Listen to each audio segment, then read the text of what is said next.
মদিনার শান্ত সকাল। হঠাৎ পুরো শহর থর থর করে কেঁপে উঠল। মানুষ ভয় পেয়ে ঘর থেকে বেরিয়ে আসলো। কারো মুখে আতঙ্ক, কারো মুখে বিস্ময়। কিছুক্ষণ পর ভূমিকম্প থেমে গেল। সবাই ছুটে গেল খলিফা উমর ইবনুল খাত্তাব রাদিয়াল্লাহু আনহুর কাছে। উমররা জনতার দিকে তাকালেন। চোখে ছিল কঠিন সতর্কবার্তা আর গভীর দায়িত্ববোধ। তিনি বললেন, হে লোকজন, এই ভূমিকম্প তোমাদের পাপের ফল। তোমরা এমন কাজ করছো যা আল্লাহ পছন্দ করেন না, যার কারণে ভূমি পর্যন্ত কেঁপে উঠছে। চারদিক নিস্তব্ধ হয়ে যায়। মানুষ মনে মনে নিজের গুনাহ গুনতে থাকে।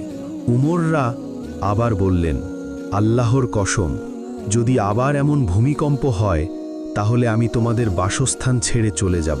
তার এই কথা হৃদয়ে যেন বজ্রপাতের মতো লাগে। মানুষ কাঁদতে থাকে। সবাই তওবা করার জন্য হাত তোলে। সেদিন মদিনার মানুষ বুঝে গেল, পাপ শুধু মানুষকে নয়, পুরো পৃথিবীকেও কাঁপিয়ে দেয়।